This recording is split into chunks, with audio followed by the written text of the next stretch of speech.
Today we are going to learn about the interrupts using this practical tutorial. So in this first demonstration you can see when the object is detected by this IR sensor, the red LED remains on for 5 seconds. And during that 5 seconds you also notice that I was also able to turn this LED on or off using this push button. But this time you will notice that I was not able to turn the green LED on or off using this push button.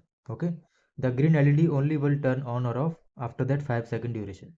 So that is happening all because of interrupts and timers. So let's get started. Now the literal meaning of the interrupt is that they cause the normal execution of some activity or a process to stop. But in the sense of embedded system, these interrupts are the signals, or you may say events, which stop the normal execution of a program, and the microcontroller or the microprocessor need to handle them immediately. Mark my word, immediately. So we don't need to continuously check the current state of the pin, unlike polling, in which we need to constantly look after the current state of the pin. Now here state means whether the pin is in high state or low state, and when the state of the pin is changed from high to low or low to high, this interrupt is triggered. Triggered means the microcontroller or the microprocessor handles these interrupts immediately. So this is the program syntax for writing the logic for interrupts. Okay, so attach interrupt is a function which takes three parameters. First one is a digital pin to interrupt, second one is a function which will be called whenever the interrupt are triggered, and the third one is a mode. Okay, so digital pin to interrupt is a function in itself which takes a GPIO pin as its parameter, and after taking that pin as a parameter, it sets that GPIO pin as an interrupt pin. It means the interrupt will be attached to that pin. And whenever the interrupts are triggered, the function is called, and mode is of 5 types I will discuss later in this video. Now on the ESP32, the pins which are enclosed within the red boxes are the pins which can be set as interrupt pins. So in this list, the sum of the pins are excluded, like pin number 6, 7, 8, 9, 10 and 11. Okay, so almost all the pins can be used as interrupt pins. Now coming on to the types of modes. So the first mode is low mode, the second one is high, the third one is change, falling and rising. So here I have attached a reference image for your understanding. Now let us discuss about the low mode. So whenever the pin is in low state, this mode is used.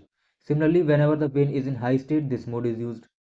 And whenever the pin goes from low state to high state or high state to low state, we use the change mode.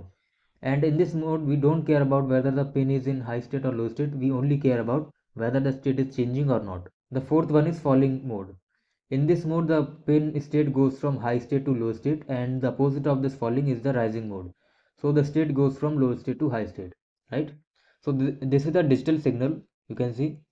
So whenever the rising edge is there, the signal goes from low to high, and whenever the signal goes from high to low, there is a falling edge, right? This is the rising edge and this is the falling edge.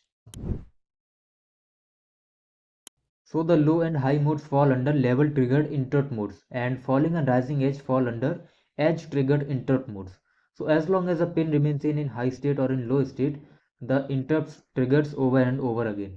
And whenever the pin goes from low to high or high to low, the interrupts triggered only once. Now in this tutorial we are going to make use of timers also, right? So timers can be implemented in two ways. First by using delay function, and second by using millis function. So what happens when we use delay? It completely blocks the entire flow of the program, or in other words you may say it shut down the microcontroller completely.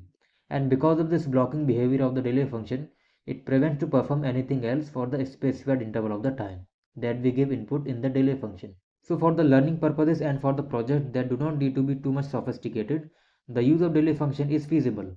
But when we work on real world projects where we need to get data from the sensor or the actuators, the use of delay is obviously not recommended. So instead of delay, we can make use of millis function. So millis function has a non-blocking behavior, and it returns the number of milliseconds passed since the microcontroller started to run. Now in this program, the red LED and IR sensor are connected to GPIO number 13 and 27 respectively. And these are the button variables. The push button is connected to GPIO number 14, and the button LED, which is basically a green LED, is connected to GPIO number 12. And these are the state variables for the button and the LED, right? The last button state is currently initialized to high, and button LED state is initialized to low. And these are the timing variables. Current time, last trigger time, both are initialized to 0. And this is the flag variable, start timer is equal to false. So whenever the interrupt is triggered, this start timer will be set to true. And this is the interval of 5 seconds. So if the object is not detected for 5 seconds, we will turn off the red LED. Now let us move on to the setup function, and I will discuss about this ISR function after a while. So in the setup function, we are beginning the serial communication with the baud rate of 9600, and we are connecting the IR sensor pin with the pin mode of input pull-up. So basically in the input pull-up mode, what happens? The IR sensor pin remains in the low state and not in the floating state. And if you want to know about the details of this input pull-up mode, you can check out my channel. And we are using the function attach interrupt to attach the interrupt on this IR sensor pin. Okay, and whenever the interrupt is triggered, this function will be called IR ISR. Okay, with the following mode, and both the LEDs are going to be in the output mode, and initially they are in the low state, and button pin is also in the input pull-up mode. Now in the loop function, we are updating the current time with the millis, and we are handling two tasks here. First one is the interrupt handling, and second one is the toggling of green LED using a push button. So whenever the object is detected by the IR sensor, it means the interrupt is triggered and the start timer will be set to true, and we are turning on the red LED, right? So after that, the entire execution will be shifted to this ISR. ISR stands for interrupt service routine.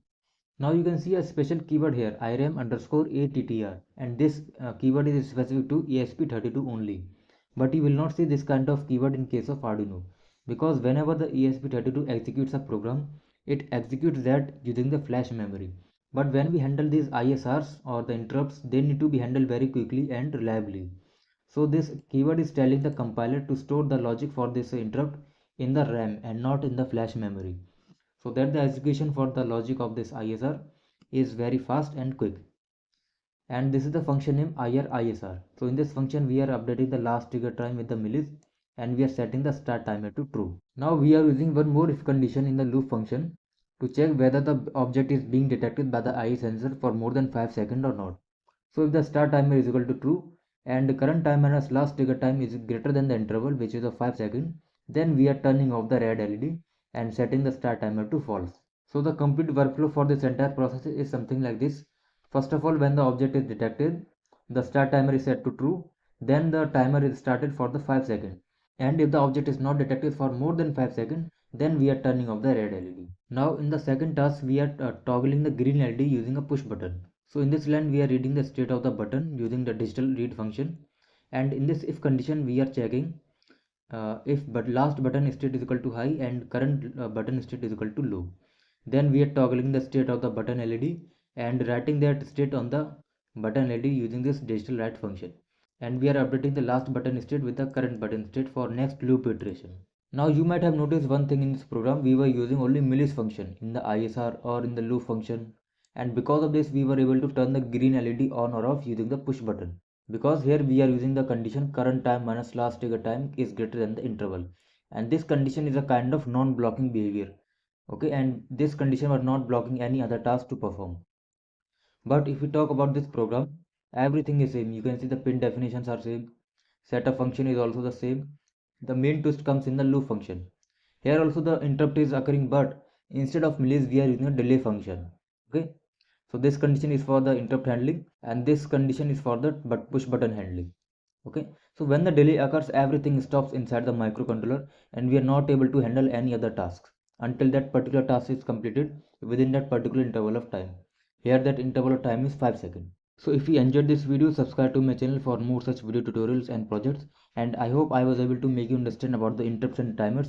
Still, if you have any doubt regarding this project, ask in the comment section, and let's meet with a new project in another video, and thanks for watching.